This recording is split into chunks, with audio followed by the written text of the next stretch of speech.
Okay, hey guys, this is my first video for quite a long time, and I'm actually on a MacBook Pro which I tracked myself to a few months ago, so you'll have to bear with me in this video.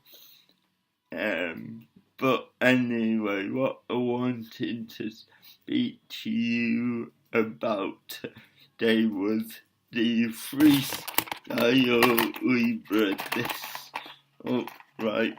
This little one of the boxes that come along with it. And I first started using the FreeStyle Libre on Christmas Eve because that's when it came, so really it was like an early Christmas present to me. I actually ordered it back in the summer, but Abbott, who made the FreeStyle Libre, couldn't keep up with the man, so there was quite a long waiting list, but I believe there is no waiting list at the minute. Just a bit of background. I have diabetes. The FreeStyle Libre is to monitor diabetes, specifically type 1, which is the type that I have. So, I mean, if you haven't got diabetes, feel free to keep watching the video. It might help you if you know someone that does have diabetes, like I say, specifically type 1. So, I've been using the FreeStyle Libre for 4 weeks now.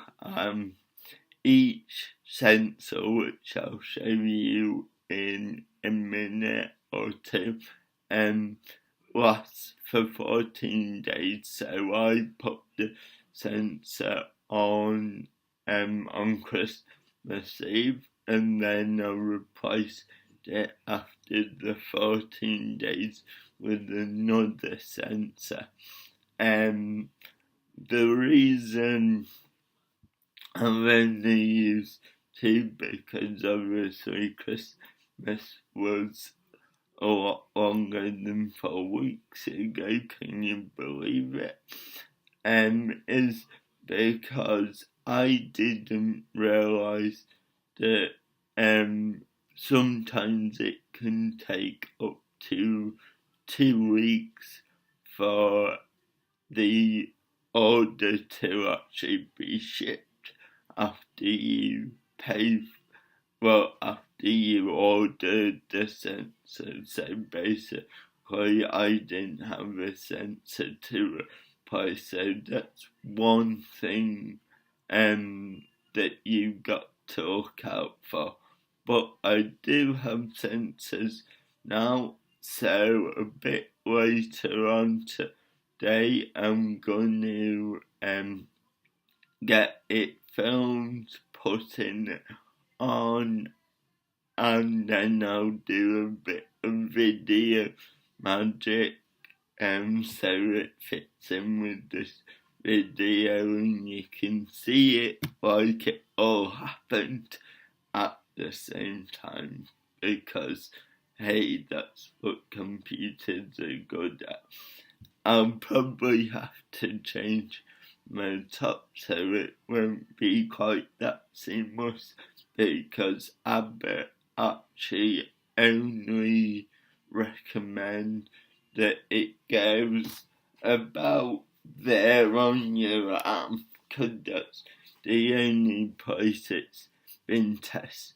There's no real reason why you can't experiment with it, but just bear in mind that if you do decide to place it any other place than where I've just shown you and it goes wrong, Abbott won't replace it free of charge, just like they won't replace it if it goes wrong and you're under 18, or the user of it is under 18, should I say.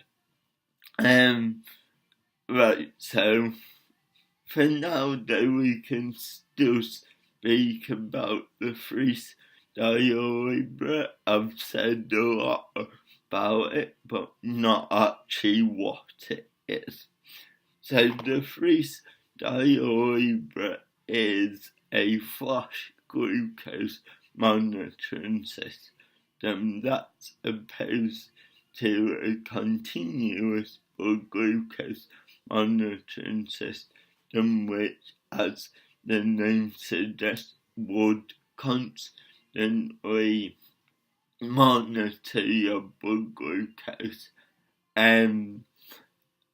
The continuous blood glucose monitoring systems are considerably more expensive, and I haven't actually looked into them, but where continuous and flash blood glucose monitoring systems differ is that the FreeStyle Libre will take your blood glucose reading every minute, which sounds quite a lot, but what it does is it will average those readings out every 15 minutes. So basically, what you get is a figure every 15 minutes. You don't see the reading you get every minute, but you do get to see a trend in what your blood glucose is doing. So, for instance, if the FreeStyle Libre measured it once and it was 10, and then if it measured it again 2 minutes later and it said it was 9.8, you'd probably get an arrow sloping down like that, just to warn you that you're probably on a downwards spike, which at that level 10 is fine, but I mean that's really useful if you're maybe about to drive somewhere and you see your blood's 5 and you also see that downwards arrow. You know that it's probably safe to have some carbohydrates just to prevent yourself from going low when you're driving. And speaking of driving, the DVLA don't recognise any other blood test other than finger pricking as a reliable test. So if touch wood that you're not, but if you were in a car accident and you were suspected as causing it and there was no evidence to suggest otherwise, and all you had was your FreeStyle Libre reading to say that you wasn't in a hypo or hyper, that wouldn't stand up in court, unfortunately. So at the minute, it's not a direct replacement meant for traditional finger pricking. One of the reasons for that is because the FreeStyle Libre doesn't actually directly test your blood. It doesn't go near your blood. When you insert it onto your arm, the filament inside, which is flexible, goes into some fluid. There is up to a 15-minute delay on what that fluid indicates your blood is as to what your actual blood glucose is. And so that basically means that when you're like 4.5 or something, you could actually be in a hyper, and that won't show up on the meter until 15 minutes later.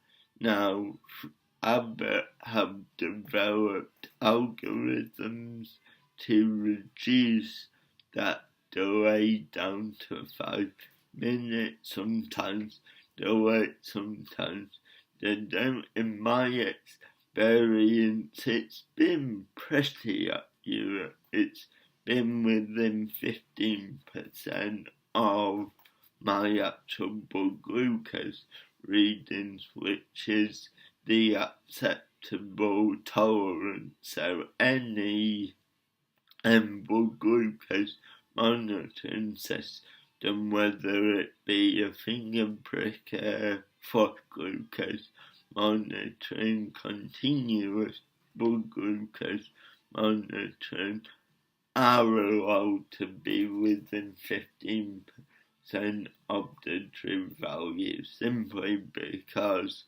science means that it's impossible not to have some level of tolerance. So I think maybe that's it for now. And what I'll do is I'll get the sensor on, talk you all through that, and then we can come back and talk about how to use it and some of the limitations and what it's good for, etc. And hopefully I'll still have some data on the reader from last year, because it does keep up to 90 days of data, supposedly. Right, so here I am in my new shotsu top, so you can actually see what's going on. We've got the FreeStyle Libre here, and we're just going to unbox it and basically show you how it works and what happens when you insert it into the arm. So in the box you basically got the instructions, which we don't need because we've done it before. Oh. We've got a sterile wipe, so you can wipe the area where you're going to insert the sensor. We've got an applicator which is used to actually put the sensor into the arm, and the sensor itself, which is in a sealed container to make it sterile. So I think the first thing we'll do is, if this is my dad, if Dad, can you wipe the area, and as I was saying before, I'm gonna put it around there on the sound just because that's where Abbott recommend it. And if you wipe the area like as bigger area as you can, because you're probably not gonna put it exactly where you're intending on putting it. And just remember to let it dry, and it takes a few seconds. So then we just take the cover off the actual sensor, twist the cover off the applicator, and then there are two arrows, one on the applicator and one on the sensor that line up. Just push in until it clicks. As you can probably hear, it makes some disconcerting noises, but that doesn't mean that it hurts. And there is a small needle that just helps the filament to go into your arm, but once you remove the applicator, that needle comes out with it. So all you've got to do is place the applicator on the arm where you wiped it and push down, and then that's it, it's on. And then you just have to pull the applicator off, and there we go, that's all that happened.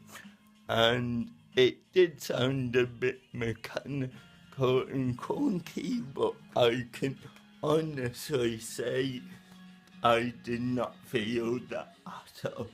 And that's it done. The applicator can go in the recycling, as can the pot that the sensor came in, and that's it.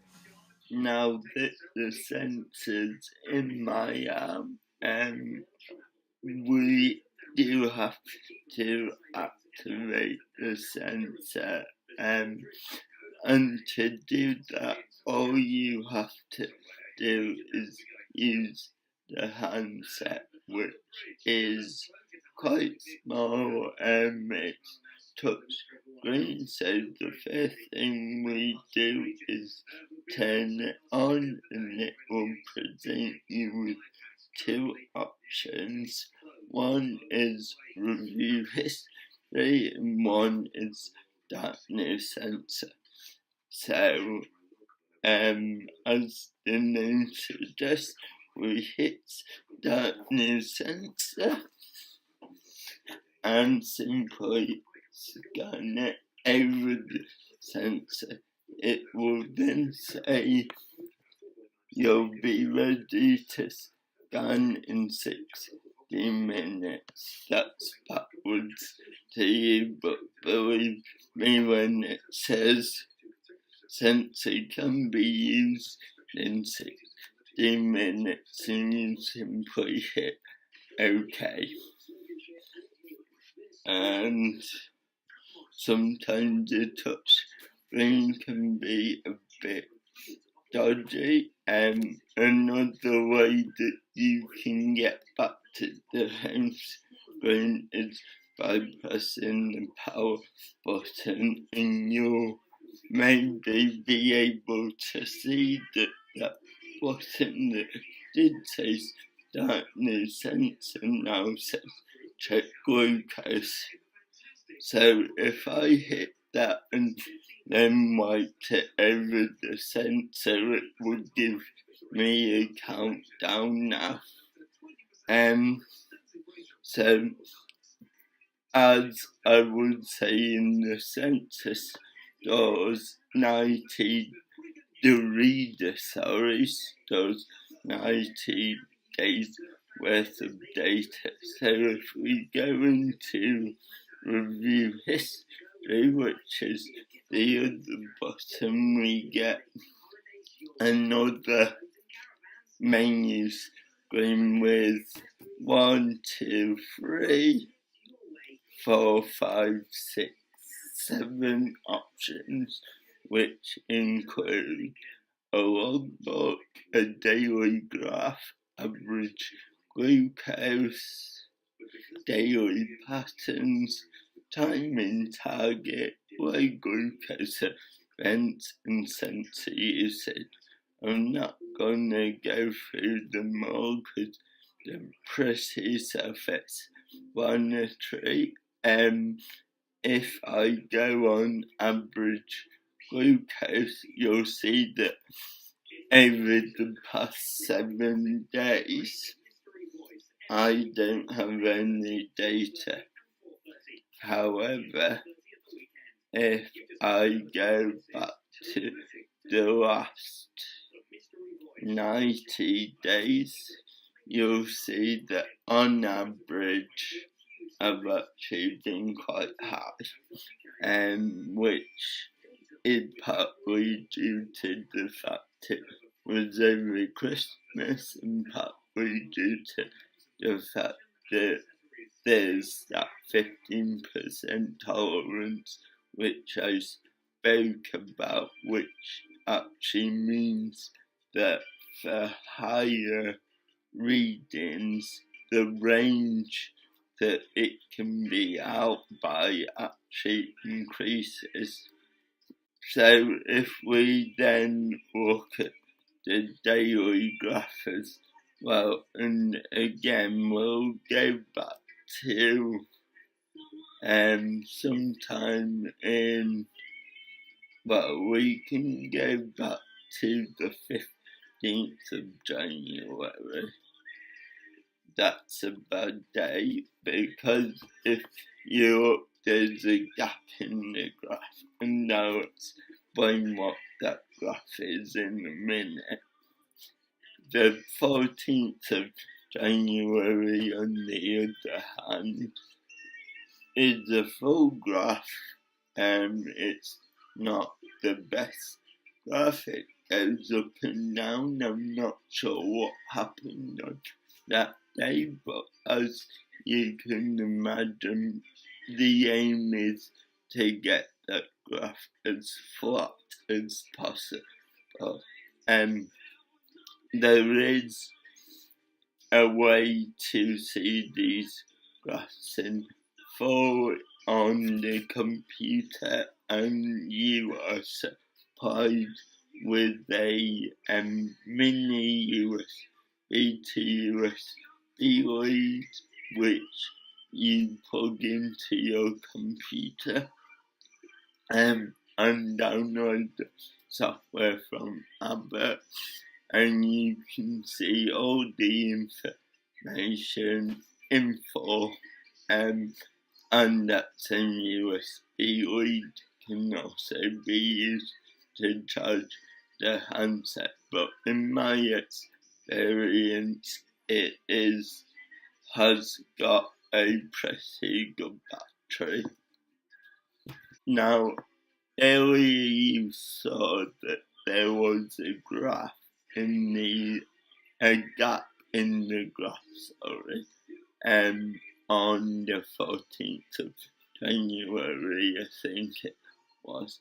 That gap was actually the early hours of the morning, and that happened because the sensor stores 8 hours worth of readings, and after those 8 hours, if you haven't scanned them with your handset,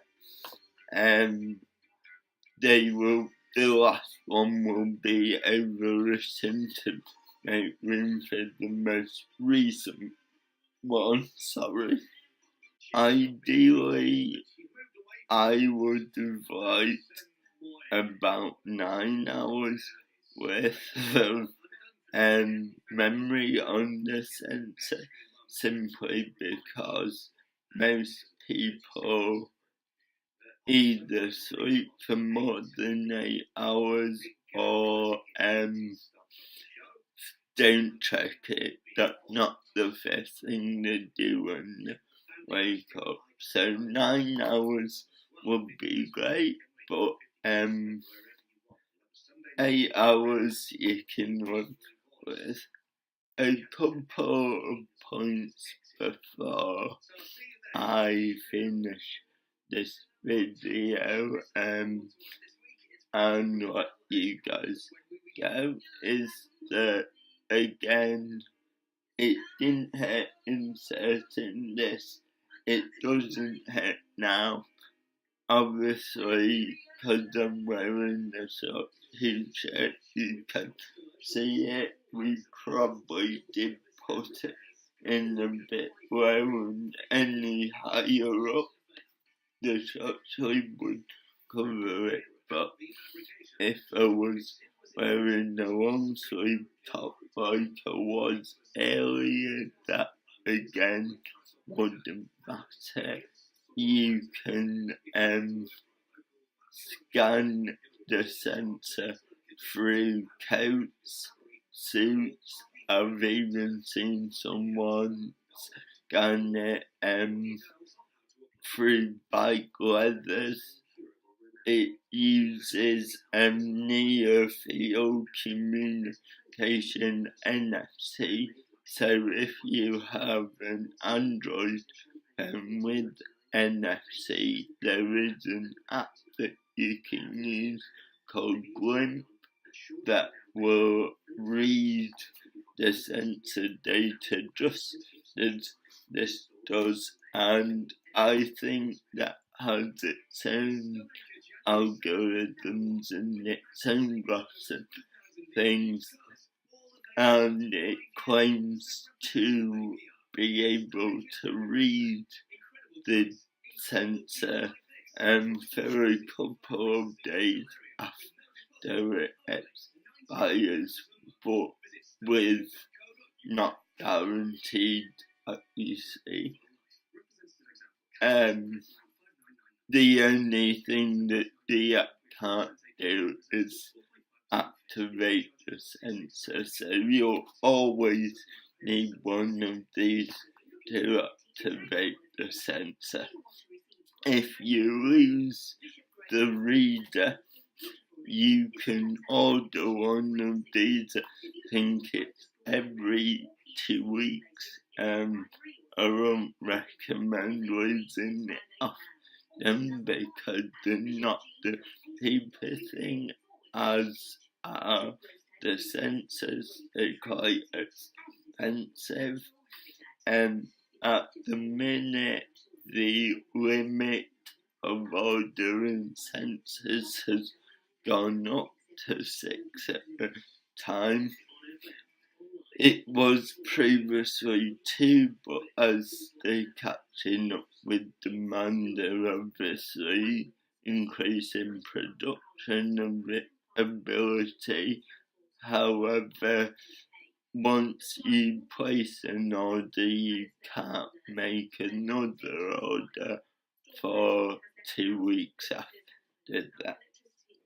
The other important thing to mention is that if you lay on the sensor for any length of time, then it can be inaccurate, and a lot of the times it shows on the graph as you being in a hyper.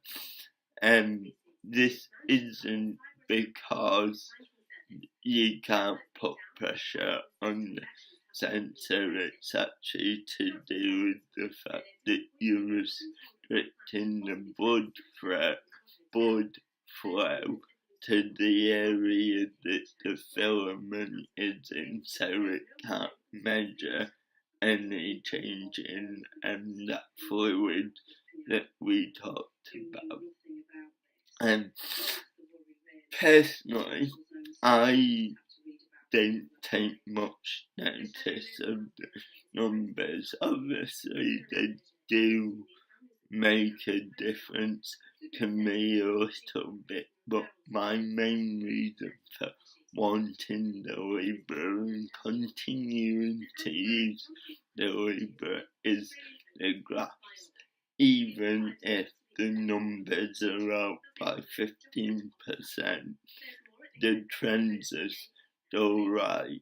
Yes, you may not be 18, you may only be 15, but the graph still shows you that you've had a spike in your blood, and that's true. And you see that if you prick your finger. So take the numbers with a pinch of salt. Look at the graphs and think, actually, it may not have been that high, but there's still a trend that needs looking at, and you can't go far wrong. I would recommend the Libre completely if you've got the funding to fund it yourself, because at the minute it isn't available on the NHS. This is quite a long video already, so I'll leave it here, and hopefully it won't be as long until I make my next video.